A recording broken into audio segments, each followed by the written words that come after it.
notice along this fence here they have love locks. I've been meaning to do this, but have not yet purchased the locks. I wanted to buy some locks to take with me on trips, so I can put love locks for me and Jen on different fences where love locks occur. I know these became a problem. There was a famous bridge in France where people like to put love locks, and they determined that it was destroying the bridge, so they actually cut them all off and made it so you could no longer put love locks. But here in San Francisco, it looks like love locks are still okay. Hey, Gull, what are you doing? You out looking for French fries? Whoop. Over here are some of San Francisco's famous self-cleaning toilets. Let's see how this, oh, this one's occupied. And let's see about this one. This one is vacant. Please press button to enter. So we press the button. Oh, here we go, the grand unveiling. Okay, so it looks pretty clean in here. Once, is this gonna close? Oh, okay, so I can lock the door. Okay, so the door closes. You have 20 minutes to do your business in here, or the door will open and expose you to the public. You got a toilet here, and then once you leave, these water jets blast. That's why everything's all wet, because the water jets blast everything and clean things out. And it looks pretty sparkly and clean. Of course, it is early in the morning, but I've come in here before where it wasn't quite as clean, because, you know, water can only do so much. Okay, now that the deed's been done, we can open the door, and there we go.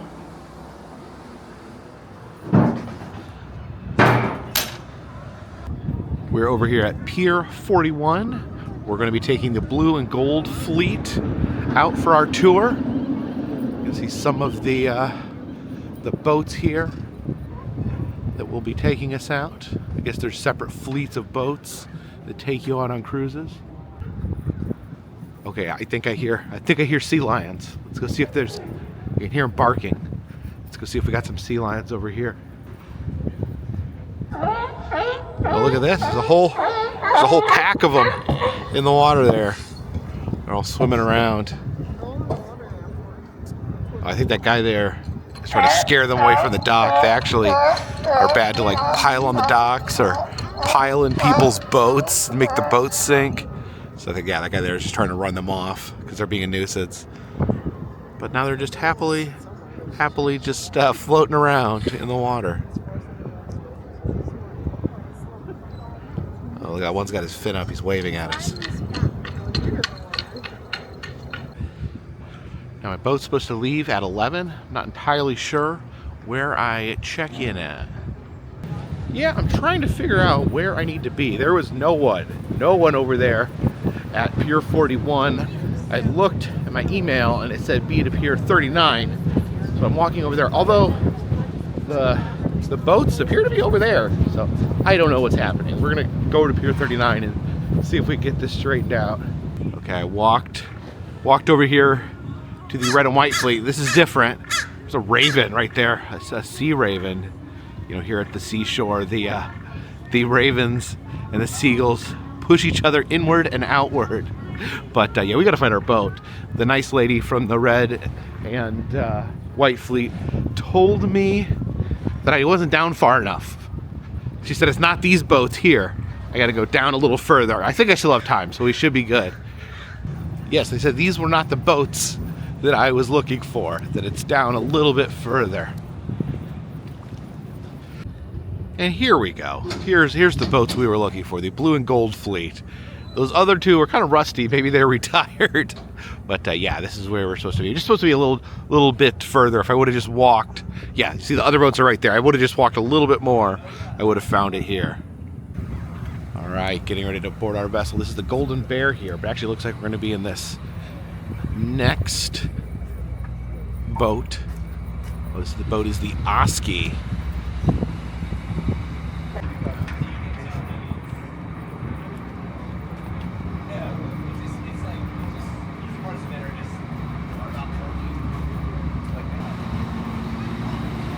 Look, see the mascot's a little bear jumping in the water. This doesn't feel over to your life. All right.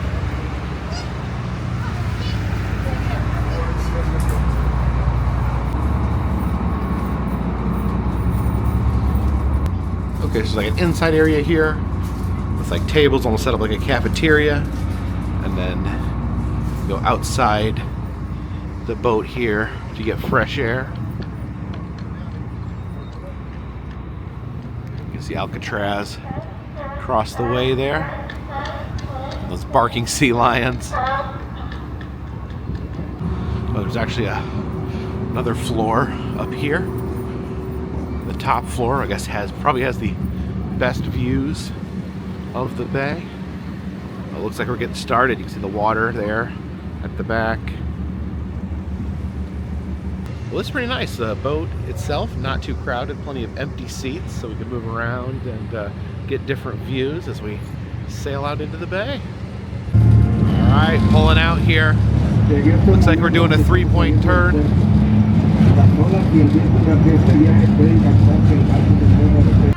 Today we are headed out on a cruise around the San Francisco Bay. We'll voyage out under the Golden Gate Bridge, around famous Alcatraz Island. Oh, look at that. You see the sea lions congregating now, there. The first thing I want you to do is take a deep breath of that fresh breeze. But hold on tight. The water can get choppy even on the calmest days, so be careful. If you miss them now, we'll see some later as we return. If they're hiding today, you can always hear them. Here we go, out into the bay, the cold ocean wind blowing in our faces. Look on the left or port side of the ship towards the city. But tied to the pier is a diesel submarine.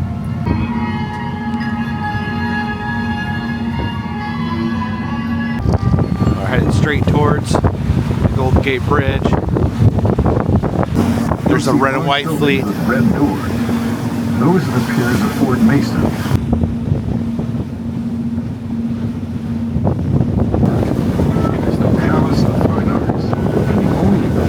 Dull, monotonous, Watch out. dead. That Gull is editor following then locked us. his doors and headed for the gold fields himself. Was one of many who expressed Oh yeah, opposition look at that. William, you have one of the most romantic approaches in all geography. Looks like we're headed unseen. Look at that. Concrete foundation the tower is standing on. Thousands of steel strands were bundled together. A view of the to form underneath enormous main cables of that the connect bridge. them. Finally, the road itself was built, below the one level. And although 11 men did die during construction, 19 men fell into the safety net and were saved. There's enough wire there to wrap around the planet 3 times. Each strand in the cables is secured to steel reinforcements. Those beers and cocktails aren't gonna drink themselves, folks. Lots of specials, Bay Deck snack boat. In 1901, Yeah, pretty amazing, the wreck able to of the get steamer underneath the City of bridge Rio to de Janeiro see it up was close. the worst Just again, local one of the most maritime iconic disaster ever recorded. things in America. Probably in the top steamer 10 most usually iconic transported spots Chinese immigrants in the United across the States of Pacific. America. The island Look at after that. the Pelicans Driving was by Alcatraz. Alcatraz here. The U.S. Army decided Alcatraz Island crime did You can not see on the pay. side there it says Indian land. Created Alcatraz. That's when the Native Americans took control of Alcatraz Island in Place to send protest. the worst criminals of all. See some of the ruins there on the island. And when you got a man like that in prison, you got to get rid of him. Yeah, that's the actual prison there on the top. Living souls. Some would stay for a year. Get an idea. Yeah, you can see more of the accommodations inside. Native American Go ahead. protest graffiti Reach there. your arms out as far as you can from side to side. Yeah, how ominous. One of the most notorious prisons in the world, just right out here in the middle of San Francisco Bay.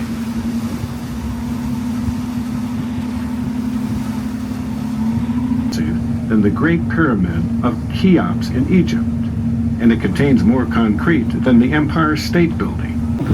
We're on this side, we have the Bay Bridge. This is the bridge that we took the bus over. We took the train, the California Zephyr, to Emeryville, and then rode the bus from there into San Francisco using that bridge. The central tower rises 5 without hitting your feet. Okay, they were just saying that is Treasure Island right there.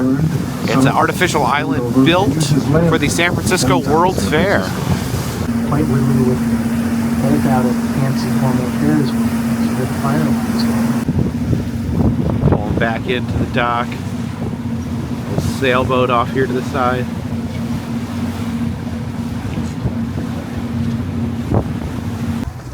You can already hear the honking of the sea lions.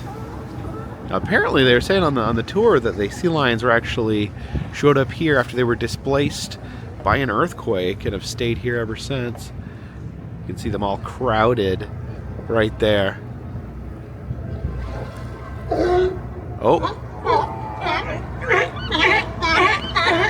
They all get to barking at each other. What a beautiful song they sing.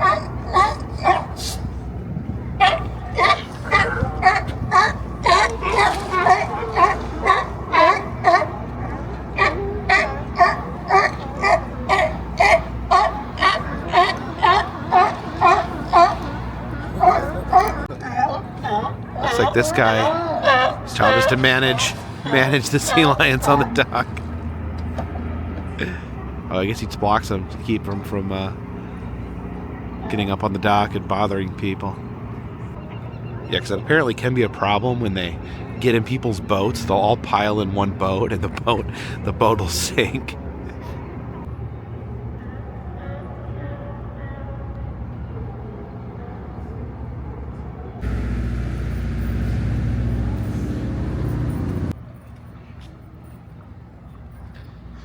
Cousin's Maine lobster truck. Interesting to see Maine lobster all the way here at the Pacific Ocean. I'm going to grab some lunch over here at the Chowder Hut. Now again, there is a replica of this restaurant in Universal Studios, Florida, but they call it, I think, Chez Alcatraz. But yeah, they have some good chowder here. And look at this happy little crab with a bow tie. Yeah, let's get some food. Okay, I admit this is not a light lunch. I got some fried calamari here, some fried squid. Love the fried calamari. And then, of course, some chowder. They serve it in this big bread bowl. I don't know if I'm going to eat the bread bowl at all. That's a ton of bread, but I definitely wanted some chowder. Okay, let's try some of this chowder.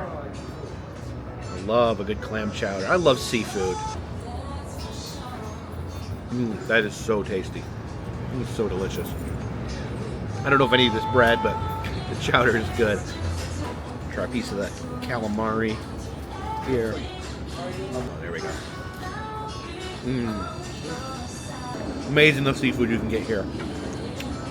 It's awesome. All right, we are refueled for our adventure. A member of the Clean Bread Bowl Club. Now, I am sad to see this was like a whole row of seafood restaurants there.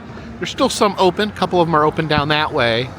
But looks like the big ones here, Alito's and Fisherman's Grotto, are not currently open.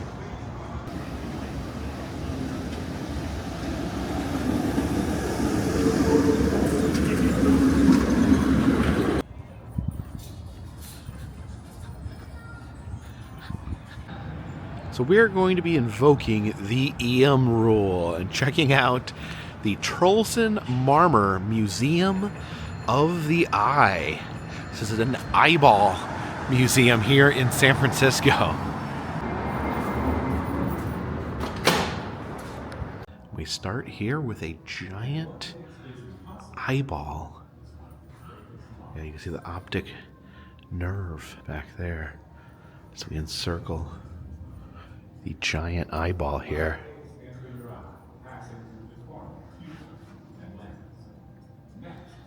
It can't blink because it has no eyelids. Here's some anatomical models You've got the face there, the skull with the eye. Talks about seeing in 3D here, the classic stereoscope, where you can actually see in 3D, because each eye picks up the image slightly differently. And I would show you guys, but unfortunately you do need two eyes to make it work. You can see the San Francisco earthquake in 3D.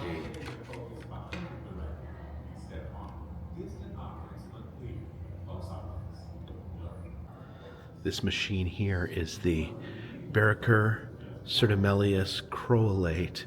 It is designed to take the cornea of the eye and reshape it so that it can be applied back to the eyeball. Here's a timeline of medicine. You have ancient Egypt with the eye of Horus. This is ancient Chinese medical texts. Talks about the belief that the body was comprised of four humors: black bile, yellow bile, blood, and phlegm, and simply needed to have all of these balanced in order to be healthy. And here's items meant for balancing out those fluids: the cupping glasses and a lancet to drain blood. This is something called an artificial leech, which looks pretty terrifying. Here's some surgical tools from the Renaissance, an era where you probably did not want to have surgery. And then here are some items from the early 1900s. That's an ether mask there to put you under. Now, I admit, as far as like eyeballs go, I actually am pretty like queasy when they talking about eyeballs and eye surgery and eyes being touched. But I can hardly even say these words. But those right there are hooks used in eye surgery. It says they were used to isolate the nerves. And I showed this display here. You know what? I'm just going to show you guys. They brought up this horrible picture of eye surgery. I can't even look at that. That's horrible. I'm sorry I showed it to you. But here's some less terrifying items in here. These glasses that would help train your eyes how to see properly. This is like an eye tester. You have the different images that each eye would see. And then this here is it's called the major amploscope. And it helps train the eyes to see depth. These are all different tools used to help treat glaucoma. This exhibit here is called Hoodwinked. It talks about 19th century quack medicine. These are sight restorers.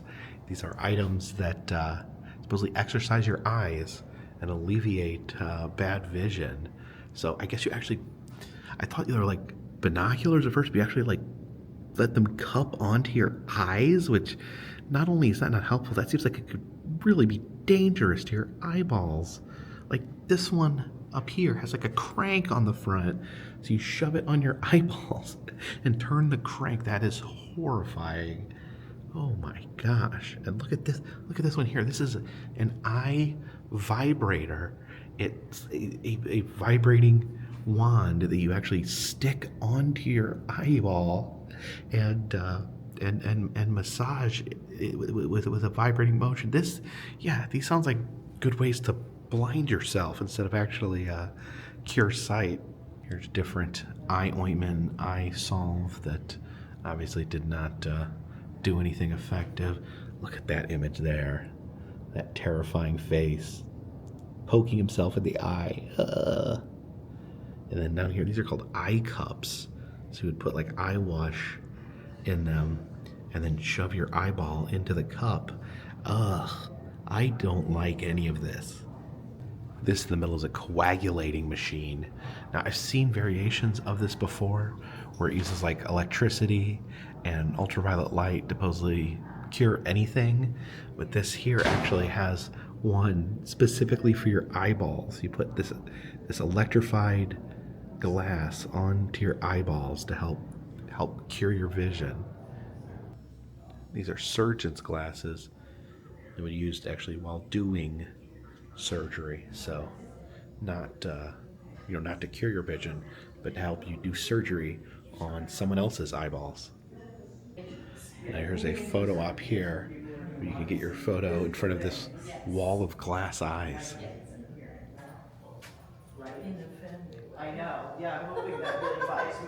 Always great to stumble upon an interesting museum.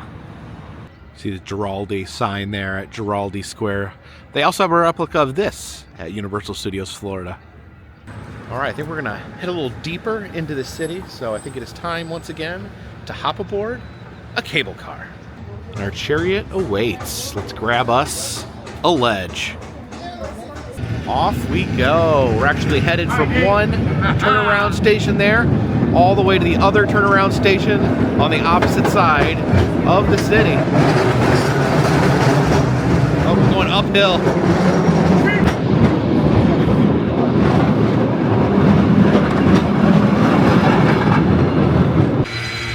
Oh my gosh, here we go. Holy. Oh, jeez. Oh, jeez. Seriously is like riding Splash Mountain when you get to the top. Oh. And I'm just standing here on a little ledge.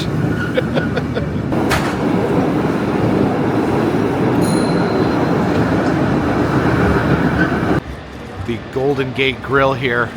See some football players there up on the ledge. I guess they're up there on the Golden Gate Bridge playing football.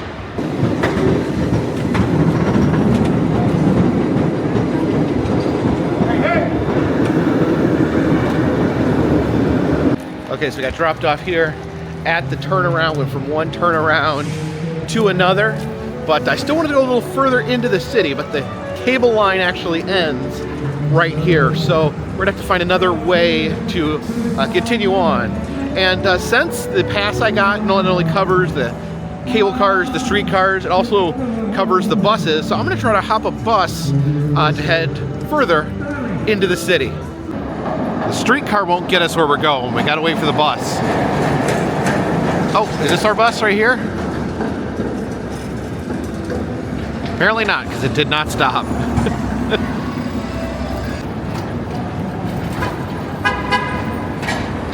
That must not be our bus either.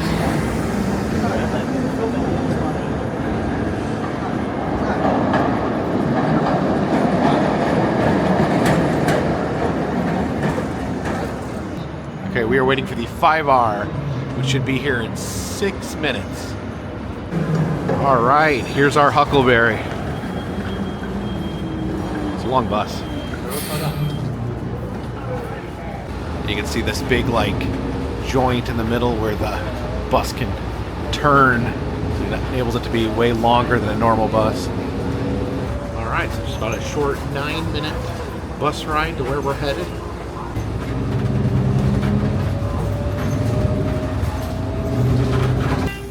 And that'll do, bus. That'll do. So it's been very interesting exploring the public transit system here in San Francisco. Makes me wonder, is there other cities that have interesting public transit? Obviously it's interesting here because they have the cable cars and the street cars. Is there any other cities that have public transit that's worth exploring? Leave a comment in the comment section if you know of such city.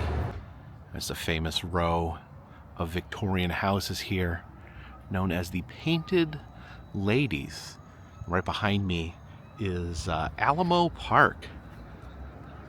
Now, Alamo Park famous for one thing, and that is it was the location where the Tanner family had a picnic in the opening intro to the 1980s television show Full House. I guess it was 80s, early 90s television show. Anyone from my generation probably remembers Full House. I remember being a young boy thinking that it was the height of humor, the funniest show on television. And as I grew older, I think everyone my age probably went through that phase where you love Full House and then maybe you grow out of Full House. The humor hits at a certain level that is easy to grow out of. Maybe as you grow older, maybe you'll grow back into that humor. And yes, it would have been right there that the Tanner family, that Danny Tanner, his daughters, DJ, Stephanie, and Michelle, and their two goofy uncles, Joey and Jesse, would have sat the intro, anywhere you look, anywhere you look, da, da, da, da, da. Yeah, right there. Would have been having their picnic as we saw the city of San Francisco sitting in the background. Now, I guess, just from context clues, many people would have thought that one of those houses was the Tanner house in the show. They lived in a similar house in the show in San Francisco. The show took place in San Francisco, but they actually did not live in one of the painted ladies. The house that they used in the show is actually, it's near here, but not right in this area. And whether or not you're a fan of Full House, there's still some stunning views from Alamo Park here. And keep a close eye on Michelle. There's coyotes here in the park. So the actual Tanner house is about a mile from here. So I think we're going to walk down and see if we can find it.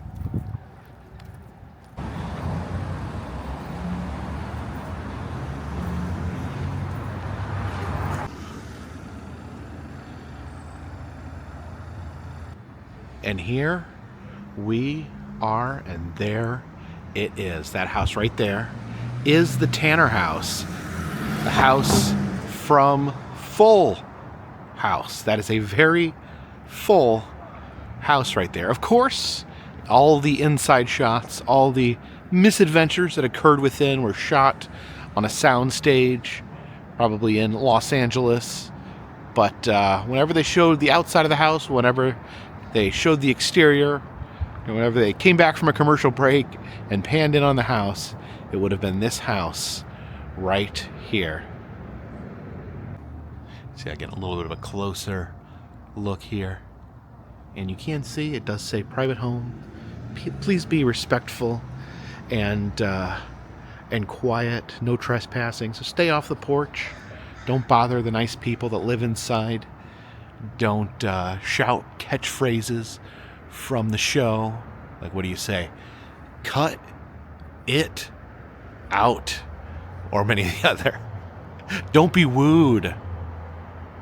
I remember seeing a news story where John Stamos, who played Uncle Jesse, stood out here in front of the Full House house just to see how people would react. And he stood here in front of the Full House and no one noticed who he was. No one cared, which made me a little sad inside. Like I said, had a different relationship with Full House. At one point I loved the show. As I grew into a teenager, I'm like, blah, that show is for stupid babies. But it makes me a little sad that John Stamos, Uncle Jesse, came out here and simply no one noticed. No one cared. It was a non-issue. No one was like, hey, there's Uncle Jesse in front of the Full House house. And you know what? I don't see anyone here. When I went to Walter White's house, the Breaking Bad house in Albuquerque, there was literally like cars pulling up, people across the street, people trying to take pictures. I don't see anyone here at the Full House house. Is this something that has been relegated to the past? But no, because there was a second show. There was a reboot on Netflix, Fuller House, and I believe they lived in this same house. So this is also the house from Full House. This is the house from Fuller House. So yeah, where's all the people? I guess, maybe people just being respectful. They do ask for respect here, respecting their privacy. But they're not shouting. I know the people that live in Walter White's house, they don't like visitors. They're like mean signs up. They put a sign that said you can't stand on the sidewalk, which is actually not allowed because that doesn't belong to them. But here, I think this is a good balance. They're saying, please be kind. Please don't harass us. Don't knock on the door. Don't ask where the Olsen twins are. Just observe, take your pictures, and move along. You know what? I care about the Full House house. It means something to me, dagnabbit. Alright, now we gotta go catch another bus. Okay, so we found the bus stop here. All we gotta do is wait for the bus to pull up. Oh, here's our bus.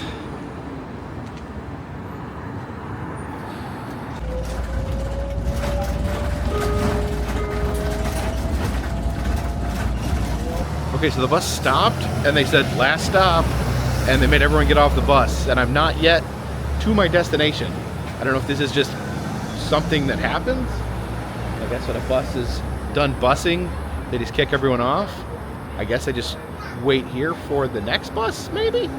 I don't know. I don't know how these things work, but we'll see. We'll get where we're going somehow.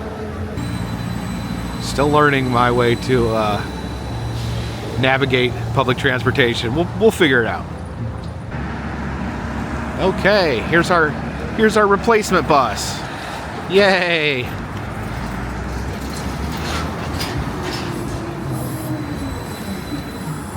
Okay, so we got a full bus here because the people from the last bus that were kicked off had to get back on this bus, and it was already full of people. So, but we're going in the right direction. That's what's important.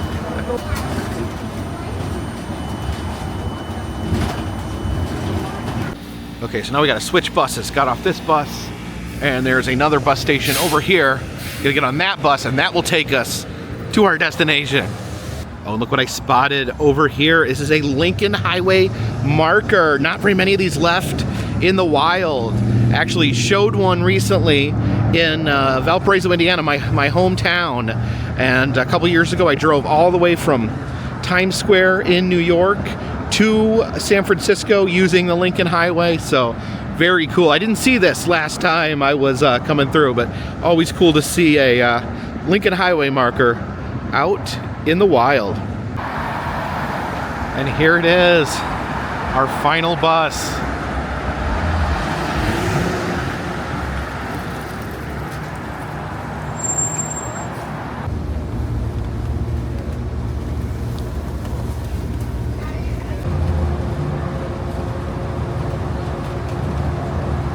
All right, the bus dropped us off here, right by the Golden Gate Bridge.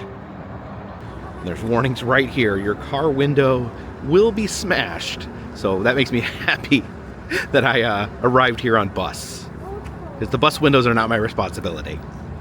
This little lookout area here where we can get a peek of that bridge there. Oh my, look at that. You can see this sample of the wire on the bridge. See, it's actually a bunch of little teeny tiny wires all bound together. That's pretty big. Look at that. You can trust that. So we took our cruise of the bay this morning. We took the boat underneath the Golden Gate Bridge, but I wanted to come up here and get a closer look. Over here is the Welcome Center, where we are welcomed to the bridge. Let's check this out first.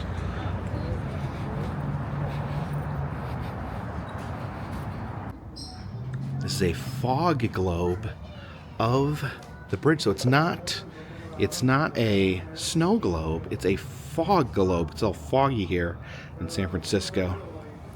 Oh, that's really foggy. You also have these little Golden Gate Bridge postcard holders.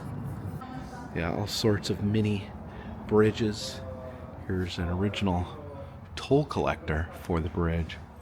Well, that's a good idea. It's a Golden Gate Bridge tape dispenser. Just put a roll of tape in there. See the walls all orange, like the bridge itself. So I have driven over the bridge before, but I've never stopped at this area, never gotten out and had a close look at it. So I guess we'll just head over here and see what kind of views we get. And just check this out over here. Look at that bridge. Wow. So I think what I'm going to do is actually walk up there and walk across the bridge. I don't think I'm going to walk all the way across, because that is very far.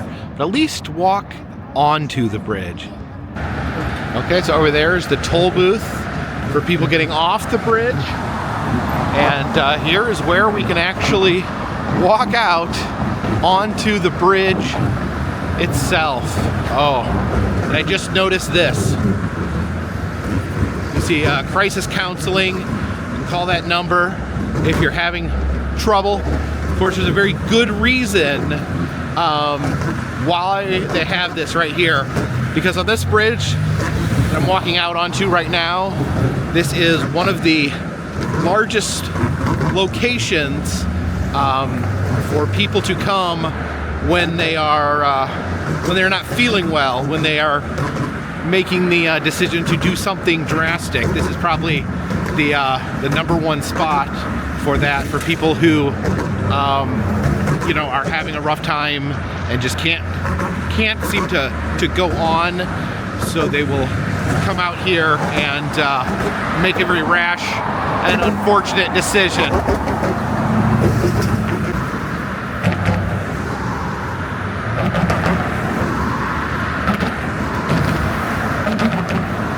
Now, my initial observation, I've just stepped out onto this bridge and you can already feel it rumbling. You feel the whole bridge bouncing and moving as the cars go by. So they do have these fences up, which is generally just a good idea any way you look at it. You know, just you want to keep things from falling off the bridge, obviously.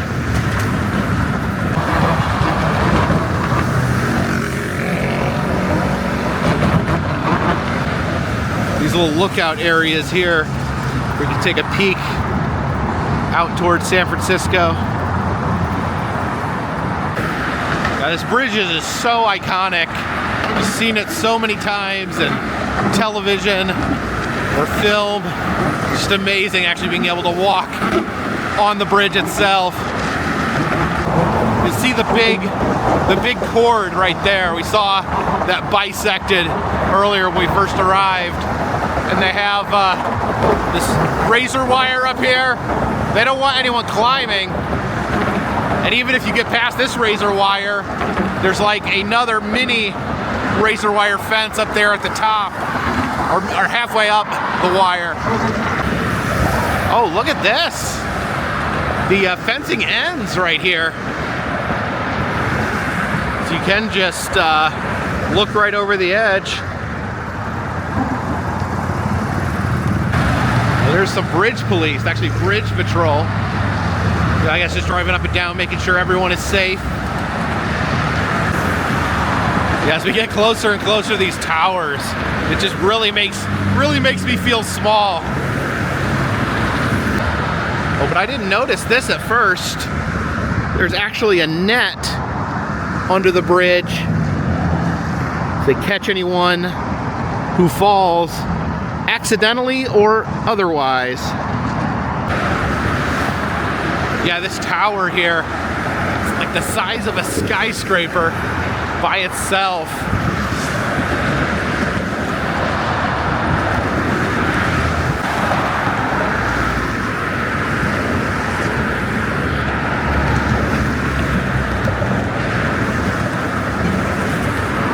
See the sign here.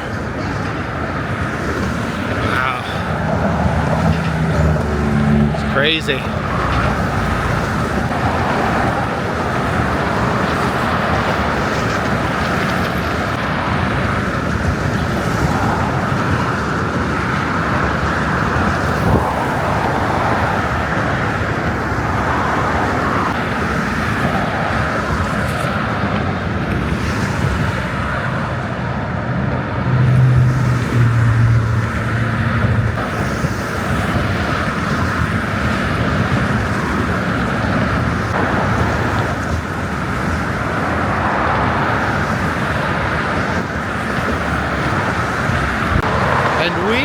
Made it halfway across the Golden Gate Bridge. It's kind of the halfway point between the two towers, and I think I'm gonna head back.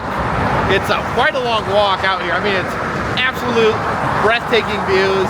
Just the tower itself is just the towers, the bridge is just like breathtaking to be part of. I mean, look at like this is the big wire that hangs down. I mean, look how massive that is. These giant towers, you can see it just going up to the top of that tower. It's really something else. It's an absolute iconic marvel here. And apparently they did say on the boat tour that it's not called the Golden Gate Bridge because it's gold. It's actually not gold, it's orange. This waterway here, this pathway into the bay was actually called the Golden Gate before they built the bridge. So they named the bridge after the little entrance point here. And apparently they decided to make it orange just because they felt it was such a magnificent structure. It was going to be so iconic, they didn't want to make it gray like all the other bridges. So they settled on something more striking. It's a color called International Orange. And that is the official color of the San Francisco Bridge, also known as the Golden Gate Bridge. All right, so I think it is time to get turned around and head back to San Francisco.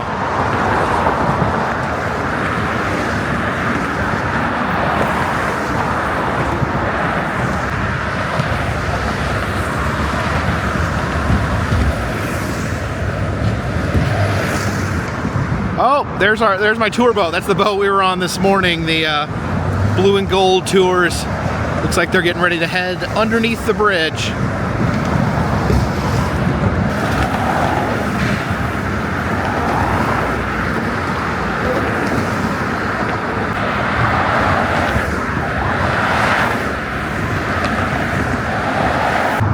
So there's a guy surfing down there.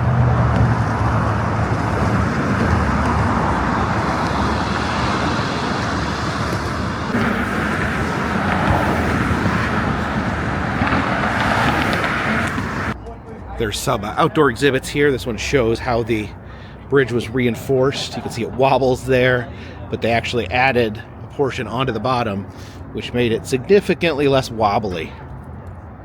This shows why the bridge is so tall. It actually is harder to pull. There's more resistance trying to pull it up on the shorter bridge. Yeah, we use the big tall daddy bridge. It's much easier to lift up.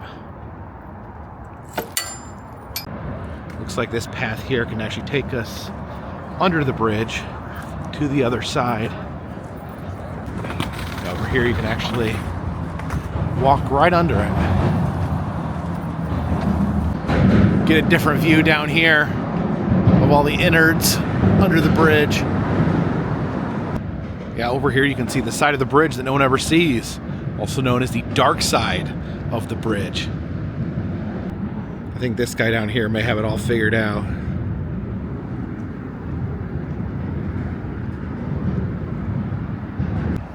This is a replica piece of the bridge that failed a stress test. So they do, I guess, testing just to make sure the bridge is still sturdy. And I guess this was an alarming sight when this failed the stress test. The sun there setting over the water. Yeah, I guess we're on a little hike. I don't know where we're going, but we're hiking. Now this is interesting. You take this staircase here, and there's like these old military buildings from the 1890s over here by the bridge.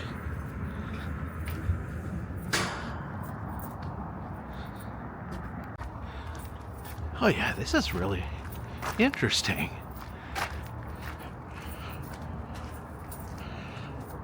I'm not even sure exactly how this functioned here.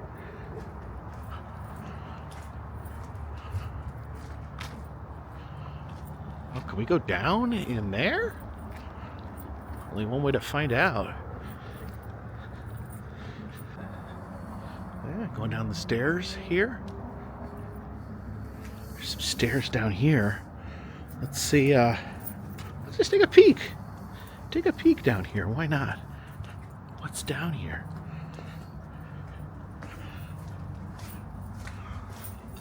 I didn't know any of this stuff was out here. Huh.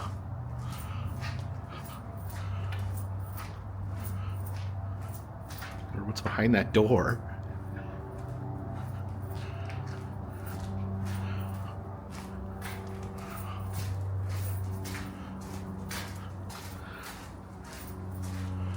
Okay, this just takes us back up. Yeah, this is something I did not expect to stumble on while visiting the Golden Gate Bridge.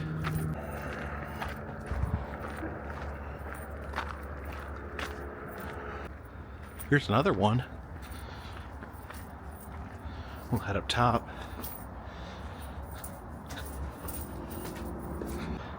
So apparently these used to be like mounted with cannons, and they would, I guess, protect the coast. Let's head up these stairs here. Oh my goodness.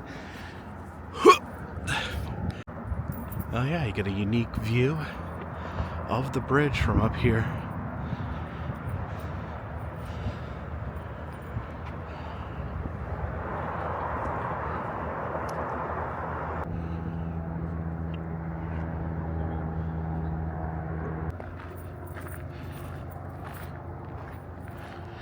Yeah, it makes you wonder what's behind these doors. Still got these huge, like, metal doors that no one's been able to get open.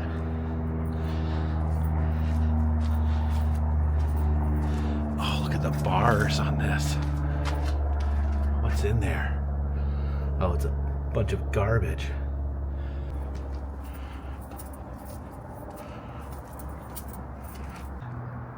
Oh, watch out for this crazed shark with his brain sticking out the top of his head.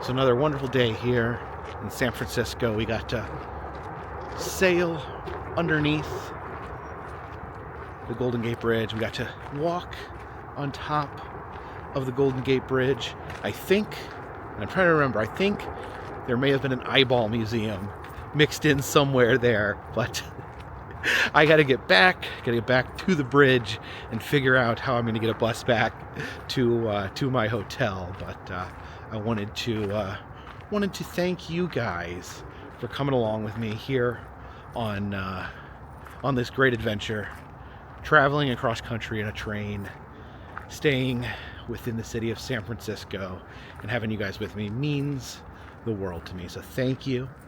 Of course, if you do like these videos, I do try to get them out every day.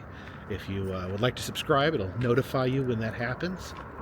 If you'd like to help support the channel, consider contributing to Patreon, $3 or more. Get you a postcard once a month from me to you. Also in the Etsy shop, we are selling enamel pins. We are selling motel key fobs. We are selling pressed pennies. And all the information for that is in the description. Also doing cameos. If you're still interested in getting a message from me for yourself or to send to someone else, that information is down there as well. And all that helps keep this train on the track, this boat in the bay, and this bridge high in the air. Until next time, my friends, this one's in the bag.